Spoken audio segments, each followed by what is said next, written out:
On Inauguration Day, U.S. President Donald Trump signed executive orders that set in motion the country's withdrawal from the Paris Climate Treaty as well as from the World Health Organization. While it may be some time before the broader impact of those moves will be clear, Cobus van Staden, a China-Africa expert with the South African Institute for International Affairs, says one unintended consequence could be a shift in the global balance of power in these international institutions. The U.S. withdrawal from the World Health Organization from the Paris Accord weakens the voice that the U.S. had in those organizations, van Staden said. The net effect of many of these orders is to just further make China more central in the relationship with many global South countries, particularly also in Africa. While China may be the world's largest greenhouse gas emitter, it's also the biggest manufacturer of green technology products globally, notes Christian Geronima from the think tank called China Global South Project.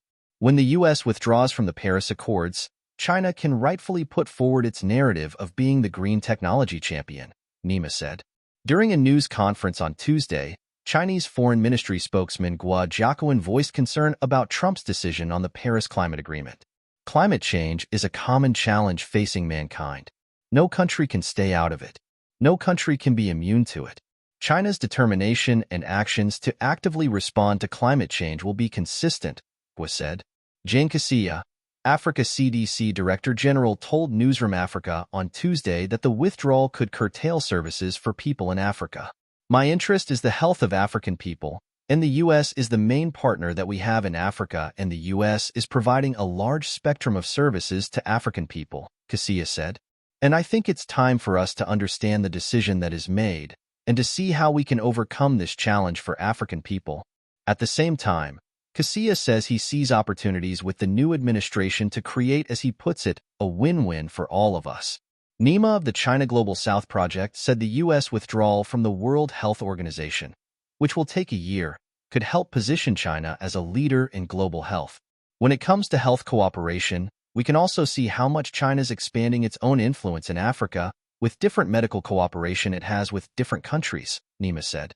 China has a long record of building hospitals in Africa and sending medical aid ships and doctors to the continent, but Washington's withdrawal could see even more demand for funding and support from Beijing. Trump has accused the WHO of mishandling the COVID-19 pandemic. He also has said he resents the fact that the U.S., the WHO's largest contributor, gives much more money to the organization than China contributes. Pretty sad, though. Think of it, Trump said. China pays $39 million, and we pay $500 million, and China's a bigger country. In further remarks on Tuesday, the Chinese Foreign Ministry spokesman said China would continue to support the WHO in fulfilling its responsibilities, deepen international public health cooperation, and strengthen global health governance. Bob Weeksa, director at the African Center for the Study of the United States at the University of the Witwatersrand in Johannesburg, said ultimately, Trump's orders meant Africa would have to turn elsewhere for help.